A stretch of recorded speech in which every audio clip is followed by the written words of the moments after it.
Published 6:21 Eastern Daylight Saving Time, the 11th of September 2018. Updated 6:27 Eastern Daylight Saving Time, the 11th of September 2018. Umpires are considering boycotting Serena Williams' future games following her sensational on-court outburst during the U.S. Open final. Williams was docked a game during the defeat to Naomi Osaka for verbally abusing umpire Carlos Ramos, calling him a thief and liar, after he deducted a point from her for previous violations, coaching and smashing her racket. Now umpires could refuse to chair her matches due to discontent over the treatment of Ramos during the fallout of the match, according to The Times.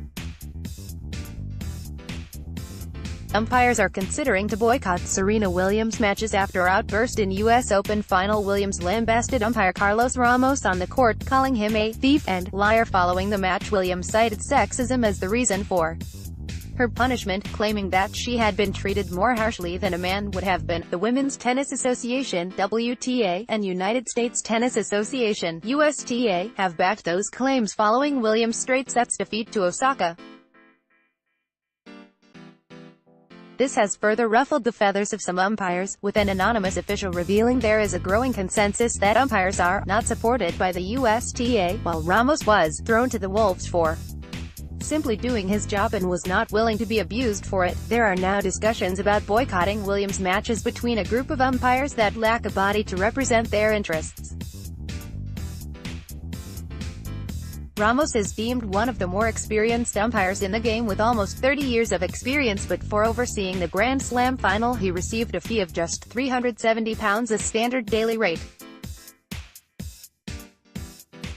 It brings into question whether it is worth an umpire overseeing a game of such high magnitude, with the potential for such a vicious backlash just for doing their job. Williams claimed sexism after the match, insisting it would not have happened in men's game. Carlos Ramos deducted Williams a game for her third code violation of verbal abuse. Ramos is a gold badge umpire for the ITF, who have released a statement in support of him. It read, "Carlos Ramos is one of the most experienced and respected umpires in tennis.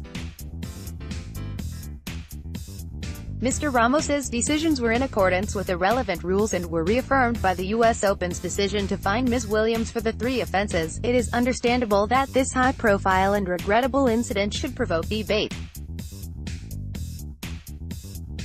At the same time, it is important to remember that Mr. Ramos undertook his duties as an official according to the relevant rulebook and acted at all times with professionalism and integrity." But WTA Chief Executive Steve Simon took an opposing view as he appeared to side with Williams' claims of sexism. Saturday brought to the forefront the question of whether different standards are applied to men and women in the officiating of matches. Simon said, WTA Chief Executive Steve Simon has backed Williams' claims of sexism in tennis. USTA President Katrina Adams left claimed there needs to be more equality across the board. The WTA believes that there should be no difference in the standards of tolerance provided to the emotions expressed by men versus women, and is committed to working with the sport to ensure that all players are treated the same. "We do not believe that this was done last night. We also think the issue of coaching needs to be addressed and should be allowed across the sport. The WTA supports coaching through its on-court coaching rule, but further review is needed. It was just one in a line of controversies at the tournament, following numerous complaints about the enforcing of the heat policy." Andy Murray was also furious after he claimed to have seen opponent, Fernando Verdasco, communicating with his coach during a locker room break. Despite umpires following their instructions to the T, Katrina Adams, the president of the USTA, criticized the actions of Danish official Christian Rusk, who gave Elise Cornet a warning for changing her top on court. She also hit out at Ramos following his actions during the final, claiming there was a lack of consistency between the men and women's game. "There is no equality when it comes to what the men are doing to the chair umpires and what the women are doing, and there has to be some consistency across the board at every level of officiating."